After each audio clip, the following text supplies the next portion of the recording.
1 week, the guy was flipping over a Mack truck. Yep. The second week, he was throwing a porta potty off the stage. Yeah. No, bro, you work up to the Mack truck. You don't work backwards, because when he did that, I'm like, wait a minute, bro. He's tipping over Mack trucks. Now he's throwing a porta potty. Right. So many mistakes.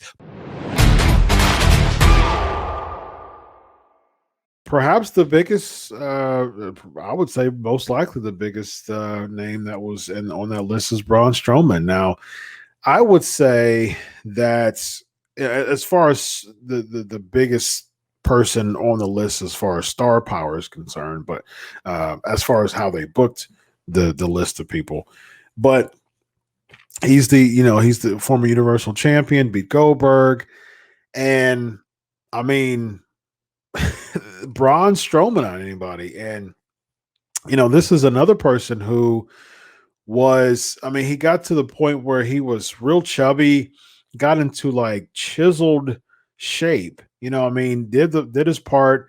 I heard some things as far as him backstage and things like that. Some people were saying he's hard to work with, but, I wasn't back there to know that. So I can't confirm that because I wasn't backstage.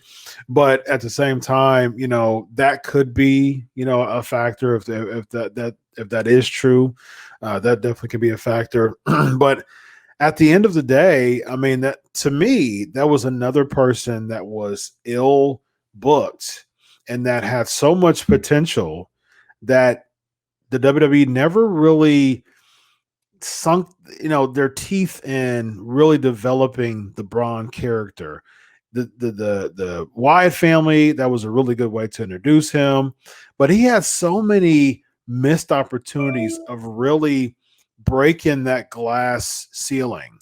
There was a few times where he had an opportunity to beat Brock Lesnar.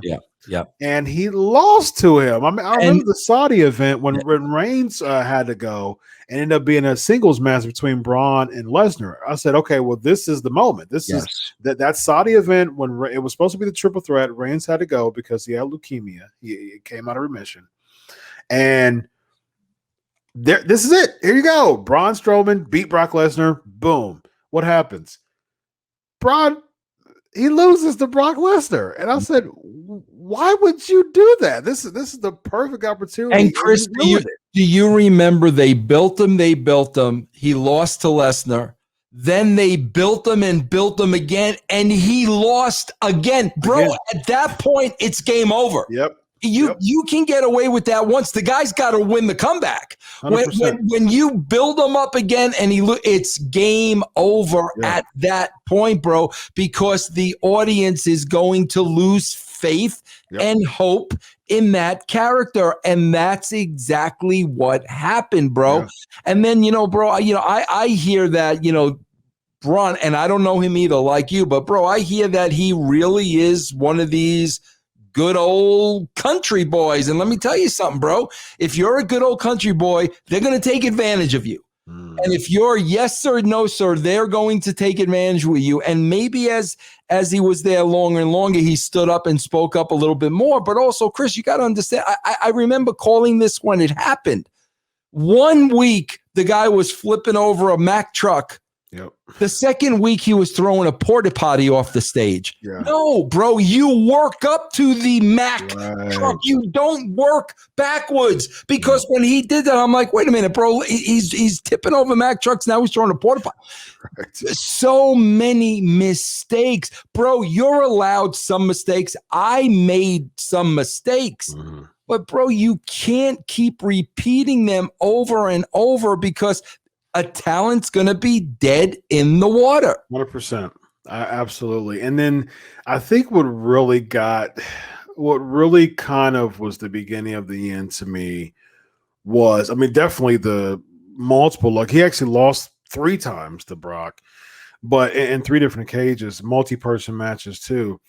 But it's like, what really got me, it was from left field that he beat Goldberg, because he wasn't even booked to be on the show. Roman made the decision to stay at home because it was a big, COVID pandemic and things like that. He was still recovering from, being restored from, the leukemia and stuff. So he was, good call on him. He's like, no, I don't even want to, deal with all that. I don't even want to take the risk. Smart move. And so they bring in Braun from nowhere. He wasn't even booked on the show, end up winning the Universal Championship. And to me, when I see that, I'm like, I think that was, I understand that they wanted to get off Goldberg. But to me, I think that was ill-advised to me, because at the same time, it's like you can't just put a belt on somebody and expect it to work. You know what I mean? And when they put it on Braun, I was like, okay, this is cool because it's off Goldberg and it's giving him an opportunity that should have been handed to him a while ago. But when I saw him win that, I was like, this is kind of a damaged goods title win to me. Yeah. You know what I mean? Yeah. And it didn't really have the zest that if he would have beat, Brock, months and months and months ago, it would have had that type of pop to it and that reaction. But it just kind of felt like you were trying to make up for damaged goods. And Chris, there was so much in between. Let's not forget, bro. They had him dress up like an elf. Yep. Let's not forget, bro. Why did you remind me of that? Let's not forget, bro. Let's not forget the monster with Alexa Bliss. Remember that team with the monster and Alexa Bliss? Remember that? Well, yeah, the mixed match challenge. Yeah, let's not forget that, bro. Let's not forget. I mean, bro, seriously, these hands, whatever was that? Then you hear, bro, that there may have been some. You hear things. There might have been some bouts with depression, and bro,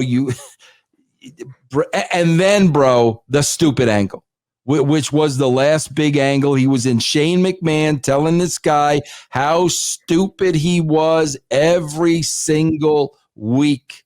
Wow, bro. That right there with that angle, the writing was on the wall. And then the multi-month angle with Bray had some interest in it. And then they started doing a bunch of different gimmicks. And then he kind of he went the heel route a little bit when he cut his hair. It's like he was the baby face in the whole thing. And then he kind of played the heel while Bray was still the baby face. Well, he was still the heel. He was still, eventually gravitating to the Fiend. And so they wanted him to be the heel, but then Braun cuts his hair. Now he's doing heelish things. And then when he wins, and then when he's in the match, and then when Roman comes back at SummerSlam and just destroys everybody, he destroys Braun and the Fiend. And so it was just like there was just so many opportunities to make him somebody shattered. Chris, that's the failure of the system. Yeah. That's because you have so many people involved in the process and it's all over the place. And that's what the viewer's seeing at home. Yeah, absolutely. Well, ladies and gentlemen, those are your list of recent releases. We decided to ditch the bouncies today in exchange for Okay, bro, you can't trigger me with bouncies, bro. I break right into that.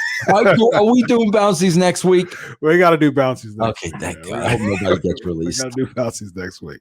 He's Vince Russo. I'm Dr. Chris Featherstone, writing with Russo.